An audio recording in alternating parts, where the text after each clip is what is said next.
I'm on here to talk real quick about two things. So the first thing will be about the New Jerusalem, and then the second thing will be about Bible translations. So if you remember in part 9 of our Bible study when we were talking about end time prophecy, when we finally got to New Jerusalem, the measurement of it, um I gave a false measurement. I said that it was 1,440 miles. That is incorrect. When I was searching it up, I must have put in the wrong numbers because 1,440 came up. But the accurate measurement is 1,400 miles, not 1,440 miles. Okay. So I apologize for that.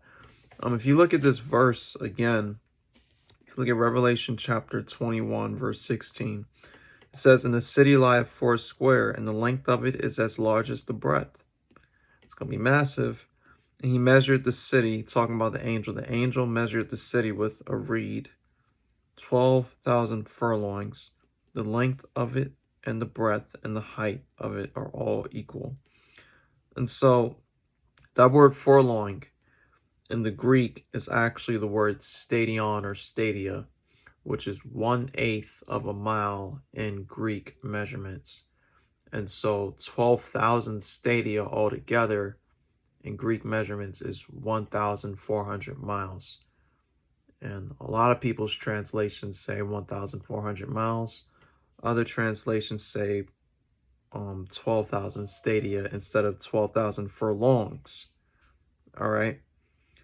And so, with that being said, I will say this only because some people's translations do say 1,500 miles. So when you use Greek feet, right? Greek measurements, right? It comes up to 1,400 miles.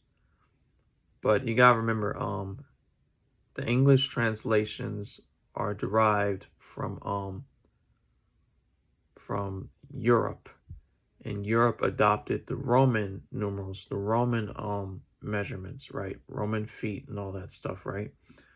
And so for them, 1/8 of a mile was a whole lot longer than it was for how the Greeks measured 1/8 of a mile. All right. So for the Romans, 12,000 stadia for them, which stadia means 1/8 of a mile. Furlong is the same thing. For the Romans, 12,000 furlongs adds up to 1,500 miles. All right. And so the only reason why I'm bringing that up is because I know some of y'all may have a translation that says 1,500 or 12,000 furlongs. But now that we know why we're seeing it, it was written in Greek, and Revelation was written in Greek, and the measurement there is stadia, and it was with the Greek measurement. And so the city is 1,400 miles. Does that make sense?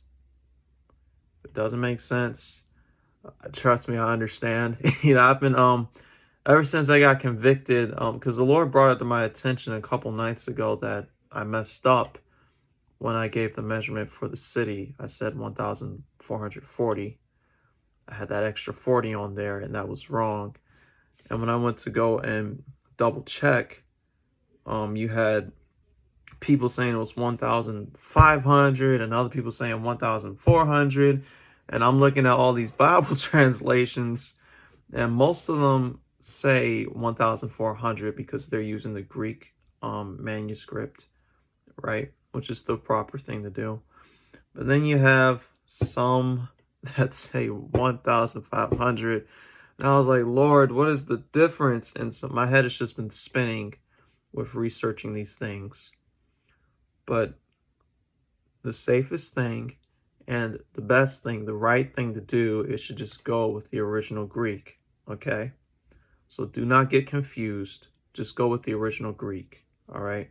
The original Greek says 12,000 stadia. That adds up to, in Greek miles, 1,400 miles. Okay? Do not be confused. The measurement of the city in the Greek miles is 1,400. All right? And so that's what we see.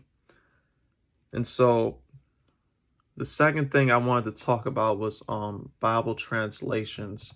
So you see how something like that can kind of throw you off, throw you for a loop almost. Should be like, what in the world? Why does this one say that and that one say that one? You know what I mean? Like, well, we're going to talk about that real quick. Okay, so in case you did not know, and I found this out sometime last year when I was listening to a Bible study from a pastor that I listened to. There are 3 types of Bible translations. Now, I do not look at the second one or the third one. Personally, I don't. But we're going to talk about that real quick because that's really, really important. And so the Bible manuscripts, right? There are 66 books in the Bible from Genesis to Revelation, right? Some of those books, when they were written, some were written in Hebrew. Some were written in Aramaic. And much of the New Testament was written in Greek. If not, the whole thing was written in Greek. But most of it was written in Greek. All right? And so you have the whole Bible all the way back then before it got translated into English. We had the whole thing back then, but it was made up of 3 different languages. All right? Some books were written in Hebrew, some were written in Aramaic, and some were written in Greek. All right? So those 3 languages. And so in the early 1600s, right? You may have heard of a guy named King James. Like King James Bible. King James was the actual king in Europe. And what he did was he had a bunch of scholars who they knew Greek, Aramaic, and Hebrew. I think they say it was about 47 to 50 scholars who got together. King James ordered them to translate the Bible word for word. Every word in Hebrew, every word in Aramaic, every word in Greek. He made them do a whole project where they translated every single word from every single book into English. All right? And so that's where the first kind of translations come from. You have word for word Bibles. Those are Bibles where every single word from the original manuscripts, right, were translated directly into English. Every word from Hebrew or Aramaic or Greek was given its corresponding word, if that's the right word to say, corresponding. It was given its word for English, and they had the Bible printed out in English. Those are word for word Bibles. The most faithful and accurate one that we have is the King James Bible. All right? It's also the most distributed Bible translation in the world today. It's the one that I read out of. I love it. You know, I grew up off of King James, and, you know, I didn't really, I've never seen another translation of a Bible until I moved up north, you know. Where I grew up at in Georgia, people only had King James Bibles, you know. And so, I mean, like, even finding out that there was a new King James shocked me, you know. But, you know, you have people who say, well, why are there so many different Bible versions and all that stuff? And, well, that's what we're going to talk about right now. So you have word for word Bibles. Now, so you know how King James, right, has words like thus and thou and ye and all that, you know. So when they translated every word into English back then, they had it translated into their modern words, how they spoke back then, you know. And so how they spoke back then was they said thou, they said ye, and all that, you know. And so that's how they wrote it. They wrote it out from the original manuscripts, from the original languages, into how they spoke back then. All right. It's the same thing, just different language, you know. And then in the 1900s, you had other word for word Bibles that came up, like the New King James or the New American Standard and some other ones, right? And their goal was to modernize the King James Bible. And so, you know, like how King James uses like thou or thus, you know, instead of thou or thus, New American Standard or New King James would say you or therefore. You know, all they did was modernize it, but they never took away from the original context or meaning from the Bible. All they did was they modernized it, all right? Because the words in King James, as many people know, are outdated when it comes to how we speak today. That does not mean that it is not relevant. It just means that, we don't walk around telling each other, thou must goest thou to the sky zone. I don't know what sky zone came in my head. But we don't talk like that. If we say we need to go to sky zone, we say, I need to go to sky zone today. Like, you see what I'm trying to say here? And so that was the goal of word for word Bibles that came after King James. It was just to modernize it. But the second version is called thought for thought. And let me read you this definition so you'll understand. Thought for thought translations seek to express the meaning of each sentence or paragraph from the original language in a simple, up-to-date English without being tied to translating every word. As such, these types of translations should not be exclusively relied on for doctrinal study.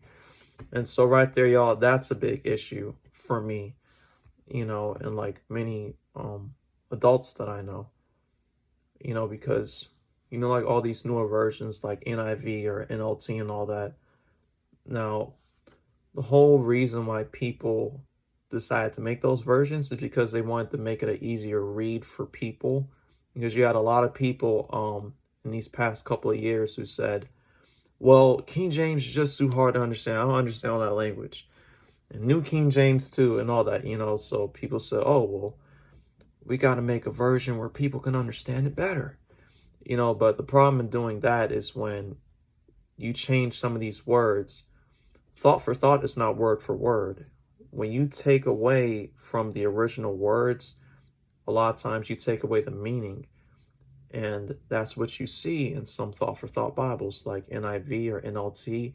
They have omitted certain verses from it, where certain verses you'll see in the word for word Bible, you won't see it inside of a thought for thought Bible. And I've seen that with NIV. Some verses are not there, and their reason is, oh, well, this verse is already referenced in the other book. So we decided we're not going to put it in here, and that's wrong. Search it up so you can see for yourself. And then they make it gender neutral. So you know how in passages where the Bible will say man or men or he, they'll take that out and they'll put a neuter word like them or people or they, and that's wrong. And what's another reason? Can't think of it, but yeah, my advice to you is if you read a thought for thought Bible, I know because a lot of people read those, get a word for word, get a King James, just so you can have that word for word Bible right there and compare the two. All right. And that's me being nice. I'm not being mean. I'm just trying to give you advice. And the last one is Paraphrase. Don't read Paraphrase. That's not a translation. That is somebody saying the Bible how they want to say it. Just flat out. It's them saying it how they want to say it, and that's totally wrong. Like the Message Bible, prime example, I was reading that, and it wasn't word for word. They said it like they were saying a poem or something, and that's wrong. But yeah, y'all, I hope that helps all of you. Don't take it offensively. Just take advice. God bless.